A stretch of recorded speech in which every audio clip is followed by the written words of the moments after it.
Shalom Aleichem. Good day, brothers and sisters.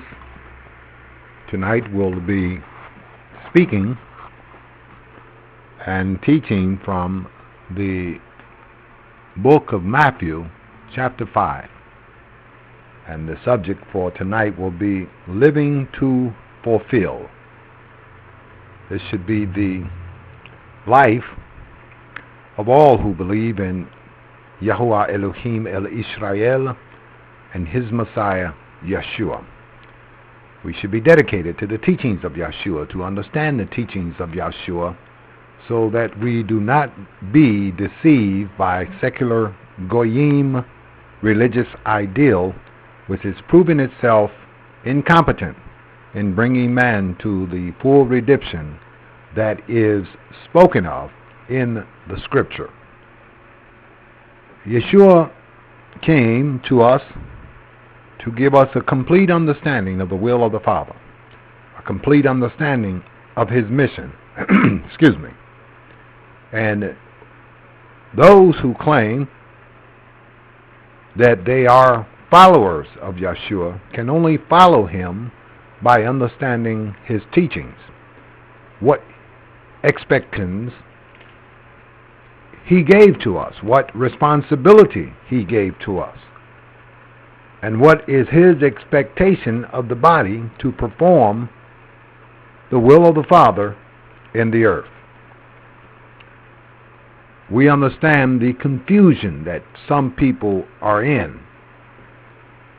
I spoke to a young man here recently, and he kept twisting my words, because he wanted to stay in the confirmation that the commandments are not relative to our purification and ultimate salvation. So, I understand the doctrine that has been taught and the redefinition of the word that has been given.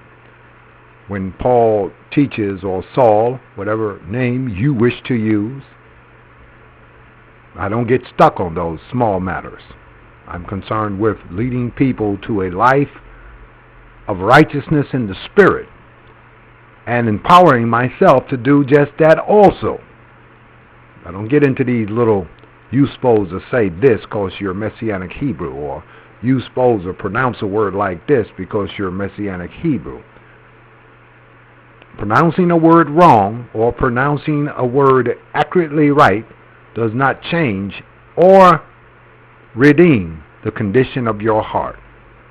What redeems the condition of your heart is obedience to the will of the Father. And this is what we're here to learn. Not Baraka's doctrine, not any other minister's personal doctrine, but the doctrine of the Word. This is why we study the Word and try to come to an understanding of what the Word is teaching, and not just put on our plate a handmade doctrine that has been handed down from generation to generation, and yet we still do not see an evidence of the redemption and the character deriving from that redemption in those people who say that they are followers of the Christ. We who are followers of Yeshua HaMashiach, we want to change that pattern. We want to truly bear forth the fruits of the Spirit. We want to truly bear forth the power of the Spirit and be a redemptive force in this world. And this is why we continue to encourage people to organize, to come together, to put away these petty idiosyncrasies and the petty doctrines that you want to sit around and argue over the pronunciation of words, when we should be studying to come to an agreement, because in agreement there is power, to come to the unity of faith, because in unity there is power. So do not think that any of us who are completely loyal to the commandments and the teachings of Yeshua, that we will get caught up in these petty arguments concerning names and or pronunciation of names. This is irrelevant. The only thing that is relevant is keeping the commandments of Elohim and the testimony of Yeshua. But Paul said that we are not saved by works. Now I define that. Let me just do a review so everyone will be in understanding. Works in Paul's mind, as inspired by the Spirit, he was a Pharisee. He was a priest. And he was speaking from the knowledge of his experience by the Spirit. So when he said we're not saved by works, what he was coming against and what he was trying to define is that the ritual works of the Torah, circumcision of the flesh, washing of hands, the sacrifice of bulls and goats, had no efficacy in our salvation. But we are saved. Saved, coming from Yasha in the Hebrew, which means to be delivered, to be made whole, to be made sound in the Greek, sozo, which means to be made whole, to be made sound, to be delivered, to be purified from a condition or a prior condition into a new condition. This is different from justification. Justification is to be made innocent, that is, to be placed in a position where you can be saved. Understand that. It's two different words. Daikusume. Justification, to be made righteous, to be made innocent. Sozo, to be saved. Two different words, two different definitions. You can't call justification salvation, and you can't call salvation justification. Two different words denote two different actions. This must be clearly understood, because we have been confused by Babylon. And in our confusion, we are confirming what is false as truth. This ministry is studying to make definite clarifications so that we can be clear in the path that we must walk.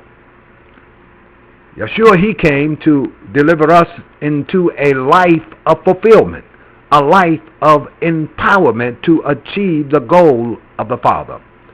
This is taught clearly in Matthew 5, starting with the 17th verse. It is clearly taught.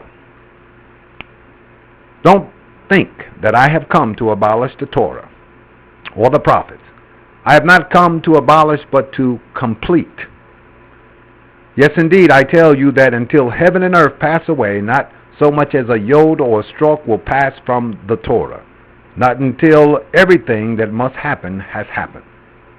So whoever disobeys the least of these mitzvot and teaches others to do so will be called least, little, insignificant in the kingdom of heaven. But whoever obeys them and so teaches will be called in the kingdom of heaven. Within this teaching, Yeshua gives us a purpose, a responsibility. I didn't read this in the King James because it's King James in this verse, having read the Hebrew Gospel of Matthew, in which the Gospel was originally written in, and being blessed by Yah to have procured this document. In studying the document in the Hebrew, I could not read it from the King James Version. I do that only because the King James Version is common to most people. I do that for your sake, not for mine. So we must understand that in looking at this, we have to diagnose this from the Hebrew. And so I'll be showing you the main points out of the Hebrew that is completely different from the English translation of the King James Version. I don't know what Bible they was translating from, but it is a complete different ideal.